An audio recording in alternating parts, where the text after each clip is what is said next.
नई पहचान दी है। अब मैं श्री रणेंद्र जी को बीज वक्तव्य के लिए मंच पर आदरपूर्वक आमंत्रित करती हूँ। सर आप आमंत्रित।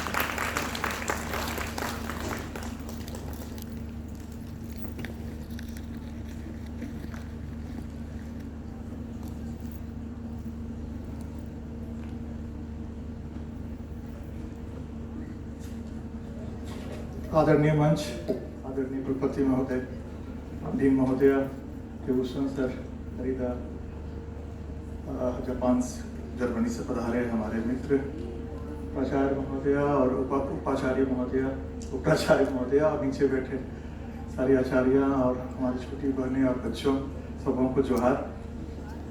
मैं अपनी बातचीत जो है वो भाषाई प्रदेश तक ही सीमित रखूँगा।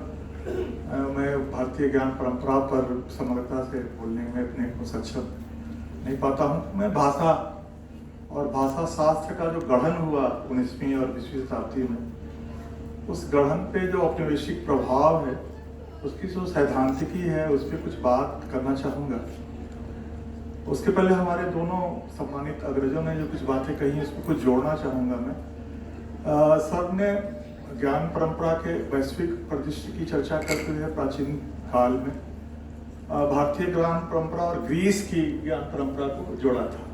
उसमें सर मैं केवल ये जोड़ना चाहता हूँ कि उसमें चीन भी शामिल है, क्योंकि 8वीं से 12वीं शताब्दी में जब अरब में अब्बासी खलीफाओं का समय था, तो अब्बासी खलीफाओं ने 2-3 मूवमेंट अपने यहाँ चलाया था। एक तो उनके यहाँ ट्रांसलेशन का मूवमेंट चला था, वो ग्रीस में जो भी ज्ञान विज्ञान की चीजें थी उनको अरबी में ट्रांसलेट कर रहे थे। चाइना में जो कुछ विकास हुआ था ज्ञान विज्ञान में, उसको ट्रांसलेट कर रहे थे। और भारत के जो भी ज्ञान विज्ञान की चीजें थी, जैसे हमारे यहाँ वो बीजगणित जो लीलावती कहलाती है, भास्कराचार्य ने लिखा था, वहाँ गया, वहाँ अल ख्वारिज्म करके एक गणितज्ञ थे, तो वहाँ वो अलजबरा हो गया। वो फिर यूरोप में गया तो वो लॉगरिदम होके हमारे इस टैब वगैरह में लौट के आया है।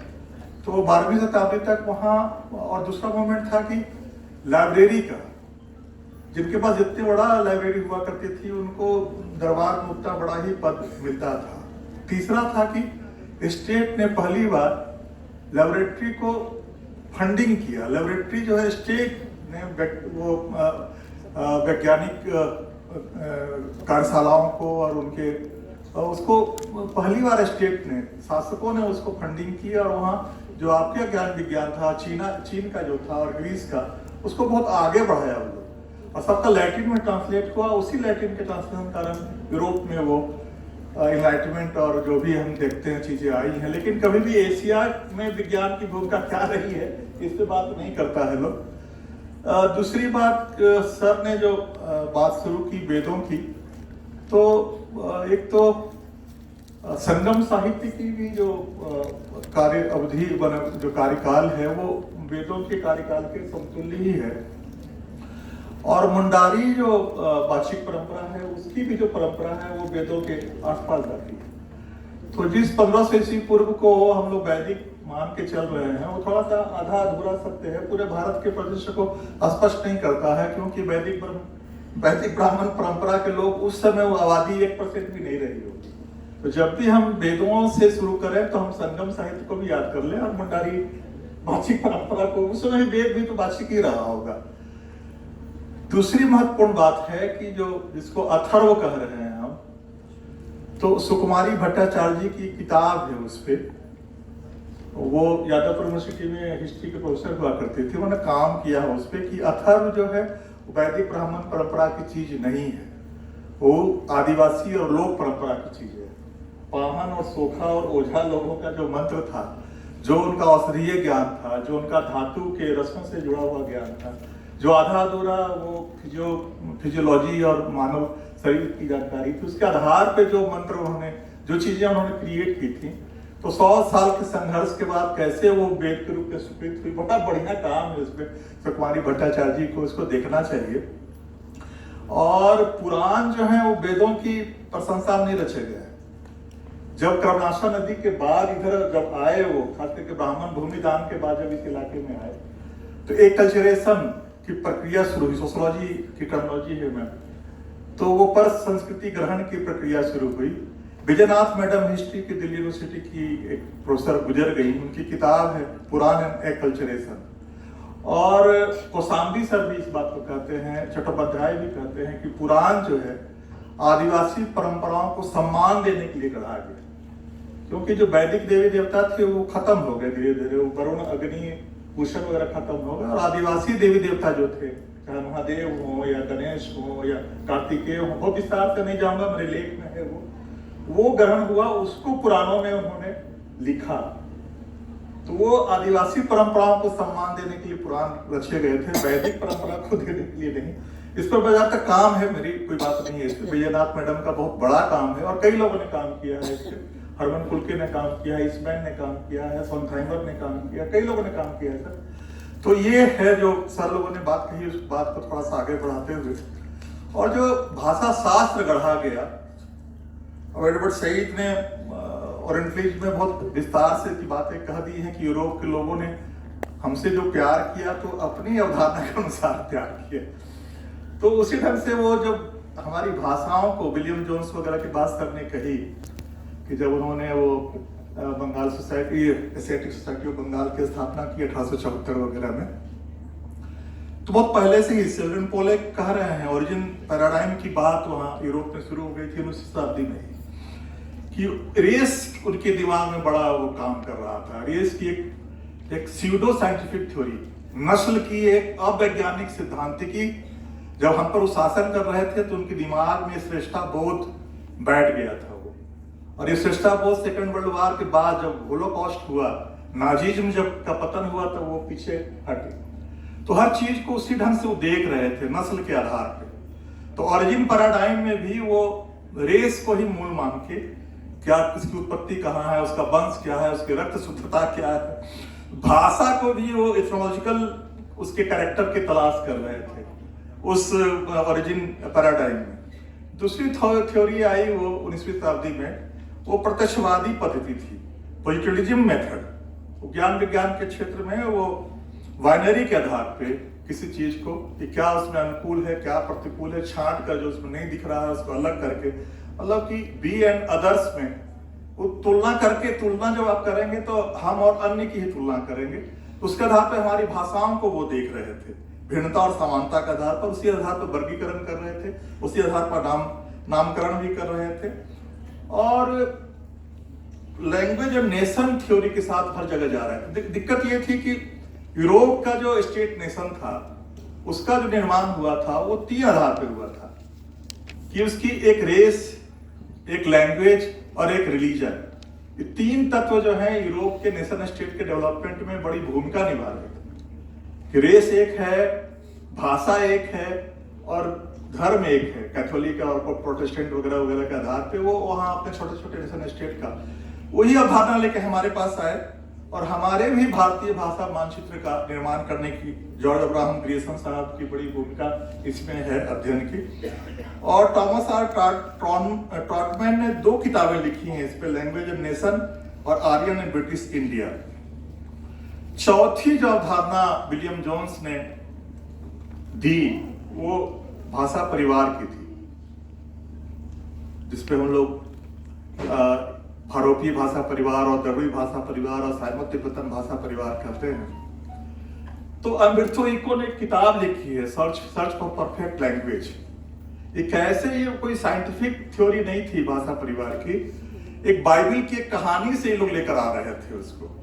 ये बड़ी आश्चर्यजनक चीज है और बड़ी विस्तार से इस पर बात हो रही है कि ये जो बाइबल की थ्योरी थी कि वो नूह जो बच गए उसके बाद प्रलय के बाद उनके बेटे जो थे सेम, हाम और येपेत, ये तीनों लोग नौका से निकले और एक पूर्व की ओर सिनार नामक एक मैदान में वहां उन्होंने मीनार बनाना शुरू किया और मीनार इतना ऊंचा हो गया कि स्वर्ग को छूने लगा। तो वो गॉड यहोवा उतरे ऊपर से और उन्होंने कहा कि मैंने कैसे इतनी ताकत इनके पास, तो लगा कि हिब्रू जो भाषा है इनकी, उसकी एकता जो है इनको ये मजबूती प्राप्त प्रदान कर रही है। तो उन्होंने वो 72 भाषाओं में उनको बांट दिया और वो 72 से हाम जो थे वो उनके हेमेटिक, जिसमें इंडो यूरोपियन भाषा आती है, हेमेटोसेमेटिक, इसमें एफ्रो-एशियाटिक भाषा आती है। तो ये भाषा परिवार जो है सेंट्रल सेमेटिक में, तो वो नूह के बेटों के आधार पे, बाइबल की कहानी के आधार पे भाषा परिवार की अवधारणा गढ़ी गई और वो हमारे ऊपर थोप दिया गया। और हम लोग भाषा विज्ञान की सारी किताबें उसी में बात करती है, उससे अलग कहीं बात ही नहीं करती है। और नस्ल की थ्योरी 7 भागों में जो रिजले साहब हम लोगों को बांटे थे, तो रिजले साहब का हर्बर्ट ऑफ रिजले या रिजले जो कहा जाए, 1885 में वो एंथ्रोपोलॉजिकल सर्वे ऑफ इंडिया के डायरेक्टर थे, उन्होंने 7 नस्ल में हम लोग को बांटा था। वो प्रमाणित हो गया कि अब वैज्ञानिक चीज है, कोई नस्ल जैसी कोई अवधारणा होती नहीं है, लेकिन हमारे दिमाग में वो रेस की थ्योरी और ये लैंग्वेज ऑफ फैमिली लैंग्वेज, भाषा परिवार की अवधारणा अजब तरह से बैठी हुई है। और आस्ट्रिक जो है, फादर पीटर सिमडेट थे 1906 में, उन्होंने आस्ट्रिक आदिवासी भाषाओं को ऑस्ट्रो-एशियाटिक या आस्ट्रिक शब्द का, और वो आया आस्ट्रिक शब्द कहां से, तो लैटिन में उसको ऑस्टर कहते हैं।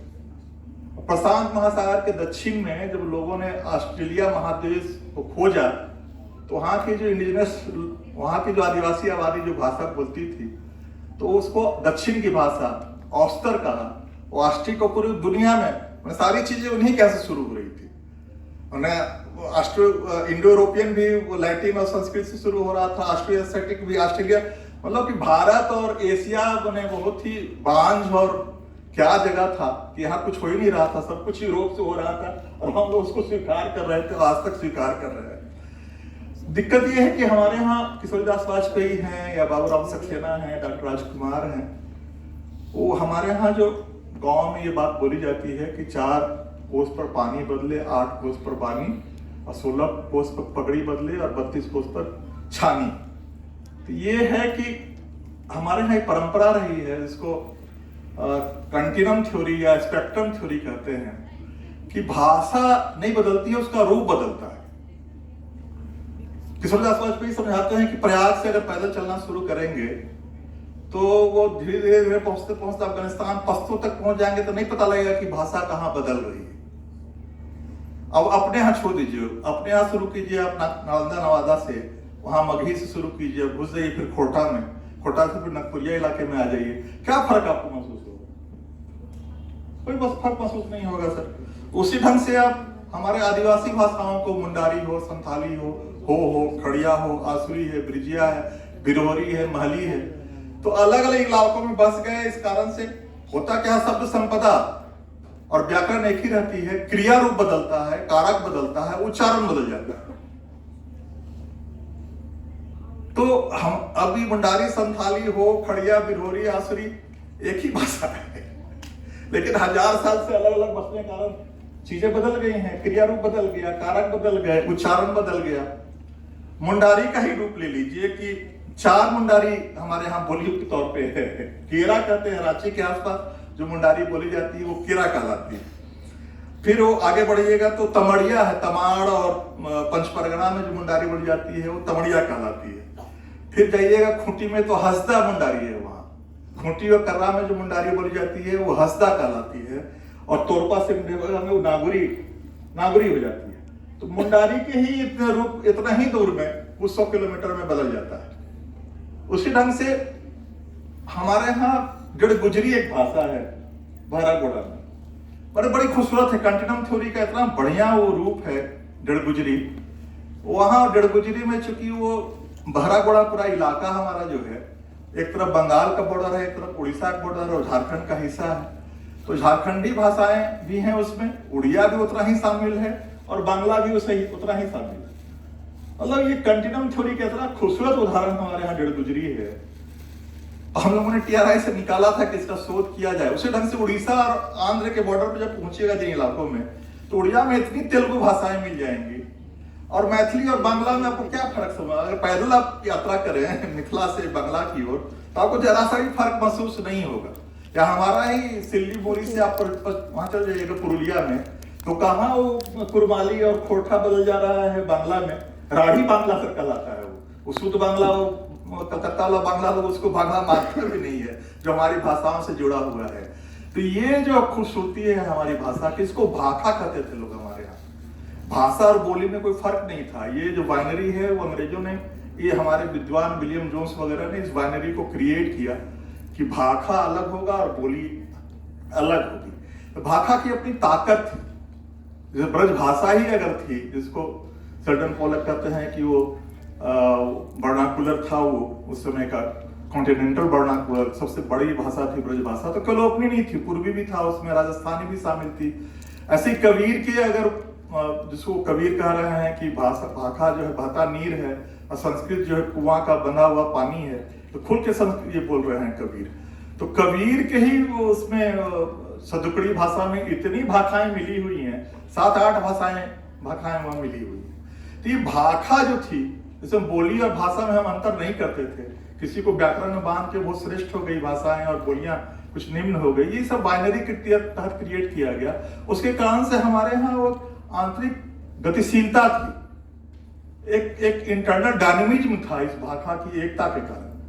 12वीं 13वीं शताब्दी 14वीं शताब्दी में रामानुज वहां भक्ति आंदोलन शुरू करते हैं दक्षिण में, और आपके यहाँ आता है रामानंद के माध्यम से। कहीं कोई फर्क नहीं महसूस हो रहा है कि दक्षिण में शुरू हुआ था कि उत्तर में शुरू हुआ और फैलता है पूरे देश में। भाखा की एकता थी। और 17वीं शताब्दी में जो भाखा है वो ब्रजभाषा है, पूर्वी है, राजस्थानी है, अवधी है, बघेली है, वो ले रही है अगर फारसी से तो वो रिक्ता हो जाती है, अगर वो संस्कृत से ले रही है तो खड़ी बोली हो जाती है। इतना ही का फर्क है। ठीक है कि 18वीं शताब्दी में दक्षिण से आते हैं बलि दक्कनी, और फिर वो अब रिक्ता जो है ज्यादा अरबी और फारसी पर होकर उर्दू का रूप ले लेती है, और खड़ी बोली बाद के दिनों में संस्कृत निष्ठ होकर हिंदी की ओर जाती है।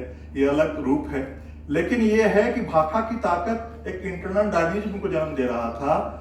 उसका सबसे बड़ा खूबसूरत उदाहरण है कि राम कथा और सीता की कथा आपको मतलब हर जगह दिखाई पड़ेगी। मतलब बिरहोरी रामायण से लेके, मुंडाई रामायण से लेके, कुड़ुक रामायण से लेके सारे आदिवासी भाषाओं में, और मालवार में जो मोपला हैं वो तो इस्लाम ग्रहण किए थे मोहम्मद साहब के समय में। अरब से इतना व्यापार था बहुत पुराना उनका, लेकिन उस इस्लाम ग्रहण करने के बाद भी मोपला रामायण है उनके यहाँ। आज भी वो राम कथा पर वहां रामलीलाएं होती। सबसे खूबसूरत लगा सर कि थैयम केरल की जो डांस है, 2000 साल का उसका इतिहास है। तो एक विष्णु थैयम सर, रवि सर, एक विष्णु थैयम होता है केरल में, मालवार का वो थैयम है नृत्य। वो आपने कांतारा फिल्म में देखा होगा, कुछ उसी ढंग से पेंट वगैरह करके। तो विष्णु थैयम का जो विष्णु बनते हैं, उनका वो चेहरे का मेकअप जो है मस्जिद में पूरा होता है। मस्जिद में ही जाके वो सारा उनका कस्ट्यूम और मेकअप का काम पूरा होता है, और मस्जिद से ही जो चावल मिलता है उस दिन कलाकारों के लिए भोजन बनता है। तो ये जो 2000 सालों की ये जो ताकत है, इंटरनल डायनेमिज्म, जो इसकी गतिशीलता है हमारी, वो एक भाखा कारण थी। बाइनरी पर आधारित ये जो चीजें शुरू हुई, और दिक्कत ये था कि भाषा का जिस ढंग से उनके यहाँ नेशन क्रिएट हुआ था, लैंग्वेज और रेस और रिलीजन के आधार पे, कोशिश तो उनकी वही थी कि हमारे यहाँ भी भाषा के आधार पे वो विखंडन हो। लेकिन ये भाखा की ताकत थी या इंटरनल डायनेमिज्म की ताकत थी कि हम भाषा के आधार पर नहीं बटे, लेकिन धर्म के आधार पर बांटने, फिर दोबारा धर्म की ओर चले गए, धर्म के आधार पर हमको बांटा। लेकिन जो बातें उत्तर भारत के लिए सच ये है कि हम लोग इतना ज्यादा संस्कृत और वो वेदों के प्रति आग्रही होते हैं कि त्रिभाषा जो फार्मूला बना हमारा, कि उसमें एक अंग्रेजी और एक हिंदी और एक कहीं ना कहीं दक्षिण भारत की भाषा हम लोग पढ़ेंगे, लेकिन हम लोगों ने कभी उसका पालन ही नहीं किया। तीसरी भाषा के तौर पर संस्कृत रख लिए कि बहुत अच्छा नंबर आता है, बहुत नंबर आता है। कभी भी किसी माहौल में नहीं हुआ कि दक्षिण भारत की भाषा, आज तमिलनाडु में विरोध दिख रहा है हिंदी का, इतिहास उसका बहुत पुराना है। 1937 में कांग्रेस का जब वहां मंत्रिमंडल बना था, उस समय हिंदुस्तानी, गांधी जी के आग्रह पर था कि हिंदुस्तानी को ही लोकप्रिय किया जाए, तो उस समय भी विरोध हुआ था, जोड़ा गया था उसको उस आंदोलन में कि ये हिंदुस्तानी के नाम पे फिर ब्राह्मणिज्म हमारे यहाँ हावी होगा। ये कंटिन्यू कर रहा है। फिर बाद में नेहरू जी के समय राजभाषा हिंदी जब घोषित हुई, तब बंगाल और तमिलनाडु में सबसे ज्यादा विरोध हुआ। अभय कुमार दुबे की किताब है हिंदी में हम, बताते हैं कि कोई आम लोगों का विद्रोह नहीं था, विरोध नहीं था, चूंकि तमिलनाडु से और बंगाल से आईएएस बहुत बनते थे अंग्रेजी लिटरेचर के बल पे, अंग्रेजी साहित्य के बल पे आईएएस बहुत बनते थे। उनको लग रहा कि जैसे ही हिंदी हावी हो जाएगी, अंग्रेजी हट जाएगी, तो हम तो हिंदी के बल पे IAS नहीं बन पाए। एक मिडिल क्लास मेंटेलिटी जो थी वो विरोध कर रही थी राजभाषा के रूप में। लेकिन एक डॉक्टर रघुवीर सिंड्रोम भी काम कर रहा था उसके साथ साथ। डॉक्टर रघुवीर हमारे यहाँ हुआ करते थे, संविधान सभा में उनको ड्यूटी दी गई थी कि संविधान का हिंदी में आप अनुवाद कीजिए। और रघुवीर का मानना था कि हिंदी मतलब कि संस्कृत से ही स्रोत होगा, कहीं और देशज भाषाओं से वो उसको एंटीथेसिस मानते थे कि हमको संस्कृत से ही लेना है। और ऐसा अनुवाद हुआ कि नेहरू जी को कहना पड़ा कि एक पंक्ति भी समझ में नहीं आ रहा है कि क्या अनुवाद है संविधान का। लेकिन उसी नेहरू जी ने और उन्हीं के मंत्रिमंडल ने सरकारी भाषाओं के पारिभाषिक शब्दावली के शब्दकोश खड़ा करने के लिए जिम्मेदारी फिर डॉक्टर रघुवीर को जी। और ऐसा वो सरकारी भाषा का शब्दकोश तैयार हुआ, इतना कठिन है वो कि समझ में ही नहीं आता कि भाषा क्या है। तो ये डॉक्टर रघुवीर सिंड्रोम था, संस्कृत और हिंदी और फिर धार्मिक राष्ट्रवाद जिसका रूप हम लोग आज देख रहे हैं। दूसरा जो पूरे कॉलोनियल पीरियड में, पूरे औपनिवेशिक काल में कोशिश ही की गई कि हमें बांट कर भाषा के आधार पर बांटा जाए। अब फकीर मोहन सेनापति को लगा कि उड़िया हमारी भाषा होगी, तो वो समझ ही नहीं पा रहे थे कि मैं जो लिख रहा हूं वो बांग्ला से कैसे अलग है। इतना ज्यादा साम्यता थी उड़िया और बांग्ला और असमिया में कि फकीर मोहन सेनापति को भी दिक्कत हो रही थी। तब जो अंग्रेज श्रीमान थे, उनके जो गुरुजी, उन्होंने कहा कि आप सारे तत्सम शब्दों को छोड़ दीजिए और अपने उड़िया के देशज शब्दों को उसमें डालिए तो उड़िया तैयार हो जाएगी। तो मतलब जबरदस्ती चीजें ये क्रिएट की गई। और जैसे पंजाबी जब भाषा के आधार पे, तो वहाँ राजस्थानी भी और वो पूर्वी भाषाएं भी, उर्दू भी सब बोली जा रही थी। पंजाबी चूंकि एक स्टेट बनना था तो पंजाबी के आधार पर बना, फिर उसका विखंडन हुआ, हिंदी हरियाणा अलग हो गया। तो ये जो है कि जबरदस्ती पहले आप सैद्धांतिकी गढ़ लीजिए उसके आधार पर यथार्थ को, पहले आप तय कर लीजिए उसके आधार पे फिर क्या चीजें अलग हैं।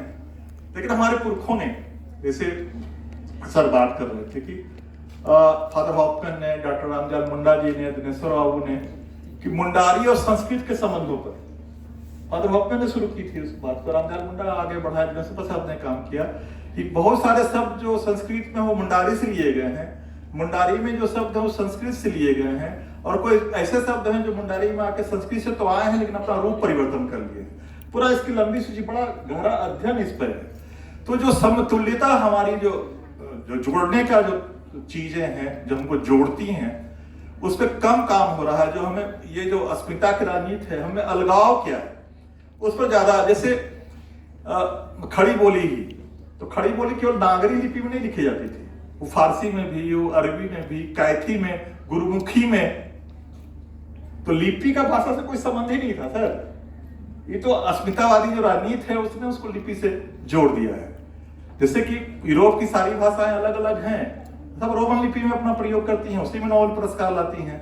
तो हम भाषा पर ये अलगाव हमारा क्या है, तो लिपि हम अलग करेंगे वगैरह वगैरह की जो चीजें शुरू हुई हैं, सब ये 19वीं और 20वीं शताब्दी में जो गढ़ा गया, भाषा परिवार की अवधारणा दी गई, नस्लीय अवधारणा दी गई, उसके आधार पे हम कितने अलग हैं इसको तय करने की कोशिश की गई, जिसकी जो राजनीति आज तक चली आ रही है। 80 के दशक के बाद तो हम लोग उसी पे ज्यादा बात कर रहे हैं कि हम कितने अलग हैं एक दूसरे से।